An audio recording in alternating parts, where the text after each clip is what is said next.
খালি কাদেরকে বরখাস্ত করতেছেন দেখতেছি আমরা। আমাদের ওই নাটকের সময় কারা কারা ছিল অনেকের চেহারা আমার মনে আছে। কারা কারা আদালতে আমাকে উঠানোর সময় আমার আইনজীবীকে পর্যন্ত হুমকি দিয়ে আদালতের কাঠগড়ে আসতে দেন নাই, চেহারাগুলো আমার মনে আছে। আদালতে থাকবে বিচারক আর আইনজীবীরা। আমাকে আদালতে উঠানোর সময় সশস্ত্র বাহিনীর সদস্য সেখানে উপস্থিত কেন ছিল প্রশ্নটা আজকে করলাম না, প্রয়োজন হলে ভবিষ্যতে করব। ভালো ভালো বুঝাইছিলাম মরা বাপের মূর্তি বানায়েন না, ভালো হবে না। মানুষটা মারা গেছে এবং তাকে আমরা মুসলমানই মনে করি, কাজেই তার মূর্তি বানায় আল্লাহর সামনে তাকে লজ্জিত করেন না, জনগণের সামনে তাকে অপমান করার ব্যবস্থা করেন না। কথাটা ভালো লাগলো না আমাদের। আমার বিরুদ্ধে তিনি ক্ষিপ্ত হলেন, জাতীয় সংসদে তিনি আমার বিরুদ্ধে কথা বললেন, তার গোটা রাষ্ট্রযন্ত্রকে আমার বিরুদ্ধে লেলিয়ে দিলেন। ডিজিএফআই, এনএসআই সহ প্রত্যেকটা গোয়েন্দা সংস্থা যাদের কাজ ছিল রাষ্ট্রের নিরাপত্তা নিশ্চিত করা, সব কাজ বাদ দিয়ে তারা আমাদের আলেম সমাজকে জাতির সামনে হেয় প্রতিপন্ন করার জন্য তারা মাঠে নামলো। খালি কাদেরকে বরখাস্ত করতেছেন দেখতেছি আমরা। আমাদের ওই নাটকের সময় কারা কারা ছিল অনেকের চেহারা আমার মনে আছে। কারা কারা আদালতে আমাকে উঠানোর সময় আমার আইনজীবীকে পর্যন্ত হুমকি দিয়ে আদালতের কাঠগড়ে আসতে দেন নাই, চেহারাগুলো আমার মনে আছে। আদালতে থাকবে বিচারক আর আইনজীবীরা। আমাকে আদালতে উঠানোর সময় সশস্ত্র বাহিনীর সদস্য সেখানে উপস্থিত কেন ছিল প্রশ্নটা আজকে করলাম না, প্রয়োজন হলে ভবিষ্যতে করব।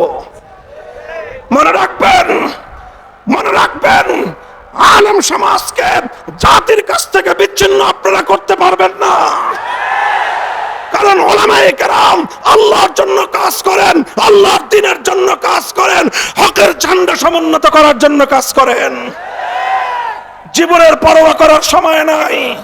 বলে দিয়েই আবারও বলছি, হিন্দু ধর্মাবলম্বীরা তারা তাদের মন্দিরে মূর্তি কয়টা বানাবে সেটা নিয়ে আমাদের মাথা ব্যথা নাই। হ্যাঁ, একটা আফসোস আছে যে তারা সঠিক ধর্ম পেল না, ইসলাম ধর্ম গ্রহণ না করে জাহান্নামের পথে তারা চলতেছে, মনে ব্যথা আছে। কিন্তু তাদের মূর্তি নিয়ে আমাদের মাথা ব্যথা নাই। কিন্তু মুসলমানদের কোন জাতীয় স্থাপনায় রাষ্ট্রীয় সম্পদ ব্যয় করে মূর্তি বানাবেন, আমরা মুখে আঙ্গুল দিয়ে চুষবো। ফ্যাসিস্ট হাসিনার আমলেও হয় নাই, ভবিষ্যতেও হবে না। বাংলাদেশে নতুন করে আর কোনদিন ভাস্কর্যের নামে মূর্তি সংস্কৃতি বাস্তবায়ন করতে দেব না। প্রস্তুত থাকবেন তো ইনশাআল্লাহ? হাম পাসবানে মিল্লাতে ইসলামিয়া। আমাদের কাজ হলো ইসলাম ধর্মের পাহারাদারি করা। হাফিজ হুজুর বলতেন যে তোমরা রাষ্ট্র চালাইতেছো, চালাও, ওটা নিয়ে কারাকারি করার খুব আগ্রহ আমাদের নাই। আমাদের জায়গাগুলোকে কাজ করার জন্য নির্বিঘ্ন পরিবেশ তোমরা রাখবা। আমাদের কোনো কাজের ব্যাপারে নাক গলাতে আসবে সে নাক আমরা কেটে ফেলবো।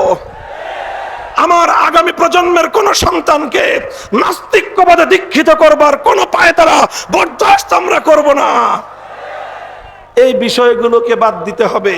আগামী প্রজন্ম যেন ইসলামের নবী মুহাম্মদ আরবি সাল্লাল্লাহু আলাইহি ওয়াসাল্লামের সিরাত এবং তার জীবন সম্পর্কে যেন জানতে পারে।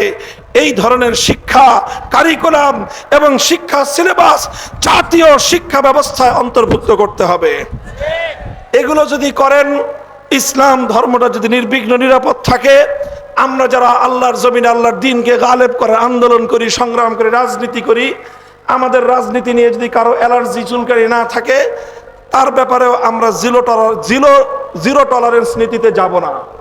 কিন্তু যে আমার জমিনে ইসলামের নামে আল্লাহর জমিনে আল্লাহর দ্বীনকে বিজয়ী করবার রাজনীতির উপর আঙ্গুল তুলতে চাবে, সে আঙ্গুল আমরা ভেঙে ফেলবো। কথা পরিষ্কার। এটাই সিরাতুন নবী, এটাই সিরাতুন নবী। আমরা নরমের নরম থাকতে চাই, নম্রভাবে দ্বীনের দাওয়াত দিতে চাই। যদি কেউ আমাদেরকে বাধা দিতে আসে আমরা তখন বাধার পাল্টা জবাব দিতে জানি। আল্লাহ পাক আমাদেরকে বুঝবার তৌফিক দান করেন। সিরাতুন নবীর সোনালী আদর্শ মোতাবেক আল্লাহ সমাজ গঠন করার তৌফিক আমাদেরকে দান করেন। জাতীয় সিরাত কমিটির ঐতিহাসিক আজিমুস শান এই ইজলাসকে আল্লাহ কবুল করুন। ওলামায়ে ইসলাম এবং ওলামায়ে হকের মধ্যে ঐক্যের যে অভূতপূর্ব একটি সম্ভাবনা তৈরি হয়েছে, আজও তার প্রদর্শনী হয়েছে।